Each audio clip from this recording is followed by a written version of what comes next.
This 5'9" basketball player managed to win 3 slam dunk contests, but whatever happened to Nate Robinson? Nate grew up just outside of Seattle attending Rainier Beach High School, and as a kid, Nate developed a close friendship with future NBA star Brandon Roy. And according to Roy, Nate's diminutive stature wasn't as apparent initially. We were in, I think, 4th or 5th grade, so it wasn't unusual to see a guy, that small playing. But as Nate entered middle school, his lack of size became more apparent. But his otherworldly leaping ability that would define his career began to shine through. It was 7th or 8th grade, I think somebody threw him alive and he dunked it.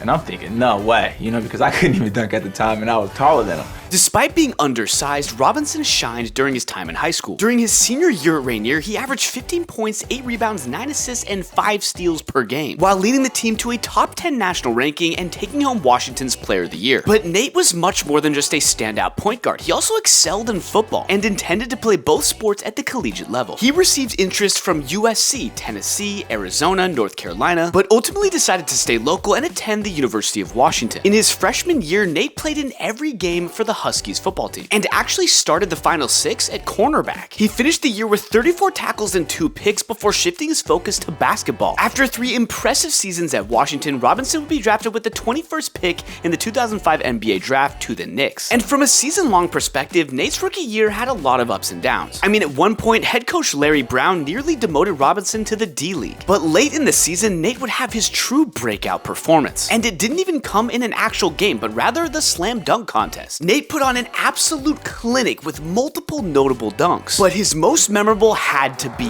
this one. Maybe 50, Kenny. 50, Kenny. 50!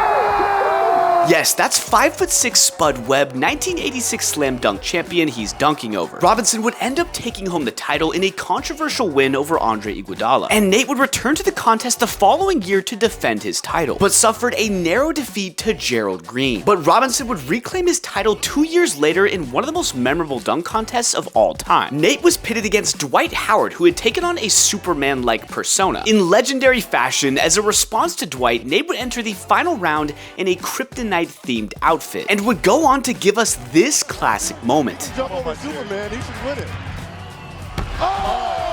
No, he used his back though. Nate would claim his 2nd dunk contest title and would defend his crown the following year, becoming the only player in NBA history to win the dunk contest 3 times. As for Nate's actual career, it was certainly solid, albeit unspectacular for the most part. He would settle into a backup role for the majority of his 11-year NBA career. Across those 11 seasons, Nate would play for 8 different teams and average 11 points and 3 assists per game in the process. But sprinkled throughout that career were some of the most jaw-dropping and iconic moments of the era, like in 2006 when Nate blocked 7'6" Yao Ming. In many ways, what Nate Robinson represented was more significant than his actual career. Robinson showed, much like Spud Webb, that a player of his stature could not only make it to the NBA, but also carve out a legitimate career. While his basketball career came to a close in 2017, Robinson intended to apply that raw athletic ability to the boxing ring. His highly publicized fight against Jake Paul ended in a somewhat embarrassing knockout defeat. But that shouldn't take away from the fact that Robinson was one of the best athletes to ever step on a basketball court.